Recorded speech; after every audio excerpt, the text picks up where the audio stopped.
Good morning, children. Today we are going to learn chapter 1 of economics, class 10th. Chapter's name is development. Development. What is development? Development is nothing but growth. Any type of improvement, any type of progress, any type of increment in the process is what is called development. Through this example, I am explaining how construction of dam can be called as a sign of development. Once the dam is constructed, an area which is facing water shortage will going to have a regular water supply. Not only that, as a huge amount of water will be stored, it can be used for generation of hydroelectricity. Now, this place is having a regular water supply and even this place is having electricity supply. Hence, this place is ideal for the establishment of an industry. This will also generate more employment in that area. Okay, so I consider construction of dam as a sign of progress. Children, you can think of more example where you can see a particular activity is a sign of development. In this chapter, we will going to learn development at various level. Example like individual level, national level, global level. And what at each level development comprise of. So let's start with the first level, that is human development. What is human development? For an individual, if he is able to achieve a materialistic goal which makes his life happier, is a development. But there are different concepts under human development because different individuals have a different developmental goal. Why I am telling different individuals are having different developmental goal? Because people come from a different life situations. Their expectations are different from each other. Because their expectations and desires are different from each other, many a time what is development for one may not be development for other because their life situations are different. Not only human beings are looking for development of a particular goal, but they are also looking for overall development, or I can say mix of goals. Now we will going to learn about each one of this concept through example. The first one, as I said, different individuals have different developmental goals. Here I have given 5 examples to explain to you how their goals are different from each other. A rural landless laborer, what will be the developmental goal for him? To own a land. Or as he is a poor in the village, he may be facing a social discrimination. So if he will get more respect within the village, it will be a development for him. Urban unemployed youth, what will be the development for him? He may be looking for a job. If he will get a job, that will be the development for him. Richer farmer from Punjab, example 3. Farmer is quite rich.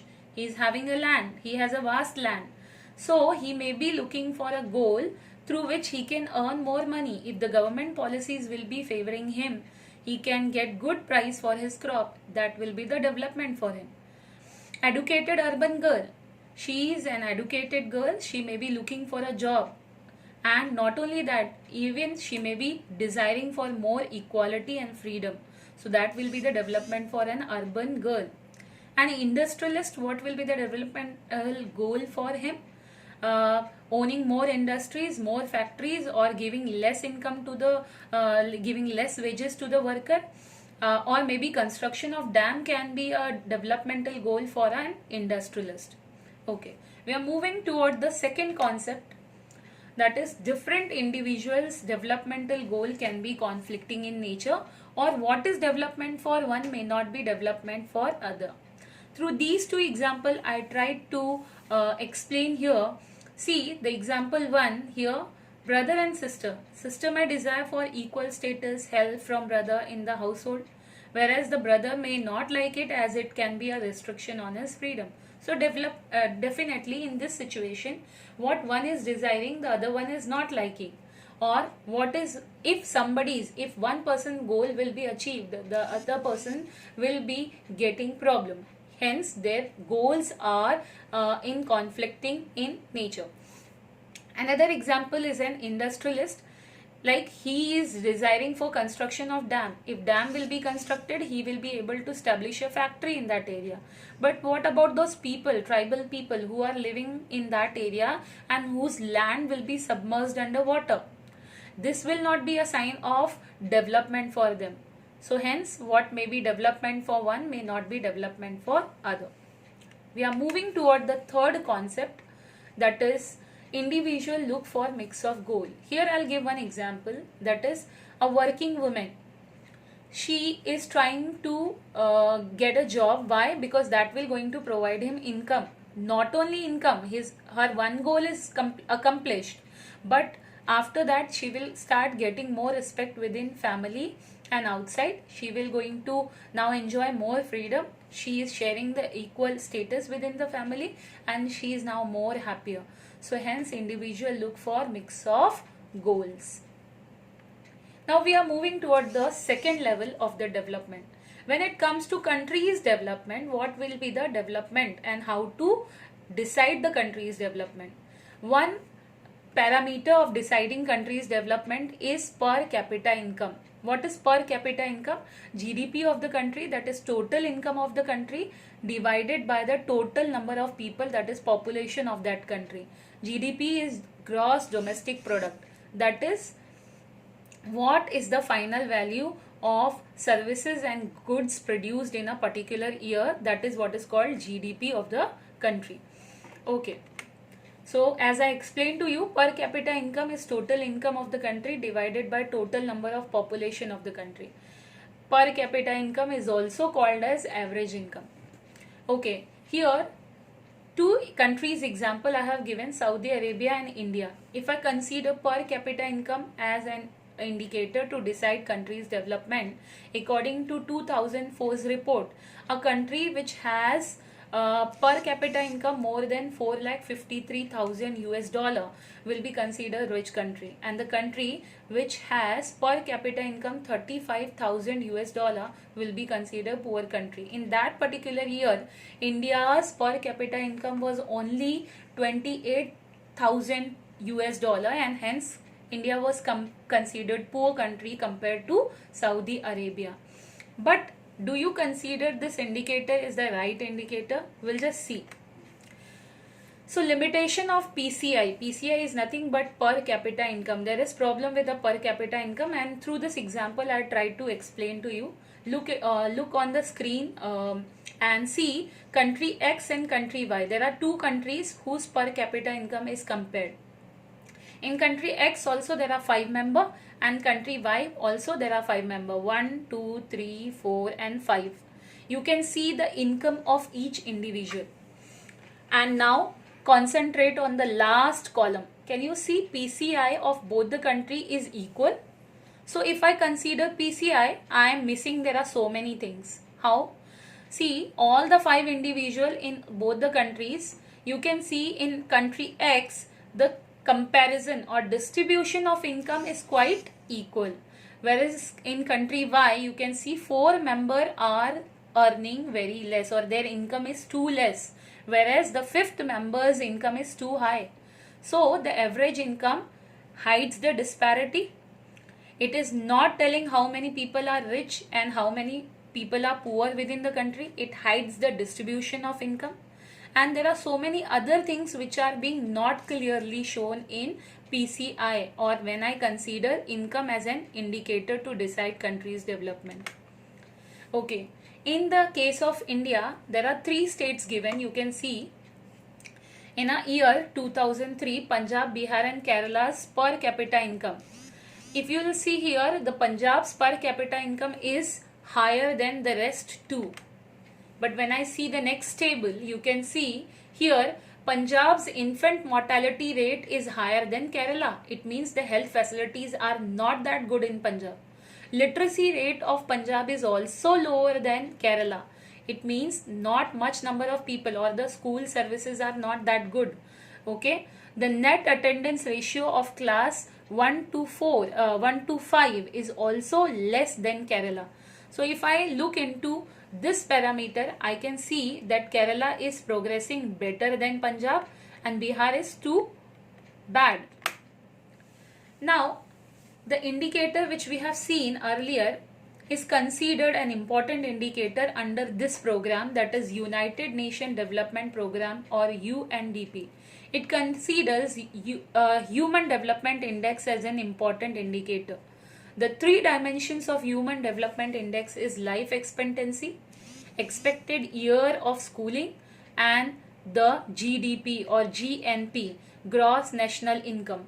Okay, here Bangladesh is compared with its neighboring country, that is South Asian countries. You can see the countries here and their rank. And if I consider here India's rank, can you see 129th and Bangladesh rank is 135. India is behind then Sri Lanka, which is one of the neighboring country of India. But when I consider the per capita income of India, India is much ahead than Sri Lanka.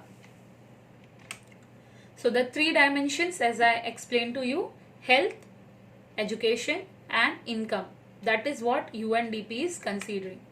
So on the basis of two theory, now I am comparing how UNDP is considering the country and how World Bank is considering the development of a country. When World Bank is considered the development, it always consider income. UNDP, whereas its indicator is HDI. It divides them into rich and poor, it gives them rank. It only considers average income, which is an inadequate indicator, which is not giving a clear picture, whereas the HDI, as it consider health, education and income, it gives a clear picture about the country's development. Now we are moving toward the global development. Global development can only be achieved when we are striving for achieving sustainable development. Development which will become stagnant after certain point of time cannot be called a development. But the way we are developing today, we are not bothering about the environment, natural resources or the amount of losses we are bringing to the nature. If we'll continue like that, definitely at one point of time the development will stop. And this kind of development cannot be called a development. Development which will be continuous and which will survive always is called sustainable development. So what is sustainable economic development? It means development must take place without damaging the environment, and also the development in present must not comprise with the need of future generation. So how can I achieve sustainable development? There are some ways given. First, conserve the environment and natural resources. Second, reduce the pollution and degradation of environment. Third, protection of flora and fauna. Fourth, moral use of inexhaustible resources. It means finding alternate source of energy resources. And the fifth one, maintaining the fertility of cultivable land. Here I like to give one example, like groundwater level. Groundwater level can be maintained in few years. It can be regenerated, but if the way we are using the groundwater level in the modern time, it will not be replenished in the same pace the way we are using it.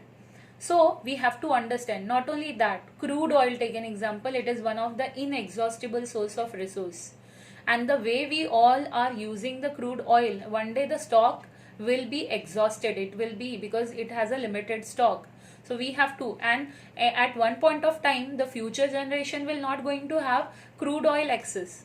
At that time, the development, what about our cars, what about our vehicle, what about the machineries which are there in the industry, they all will stop. Can we call such development and proper development? No. So we should strive for all these five things. First, living with the environment limits, ensuring the strong, healthy and just society, achieving a sustainable economy, promoting good governance and using the sound science responsibility. So at the end, children, I like to tell you the chapter development is talking about that development. When you are considering, do not always look for income. Always do not look for material goal. There are so many other things which are important, and hence give importance to the nature and try to develop along with the environment, along with the nature. Thank you, children.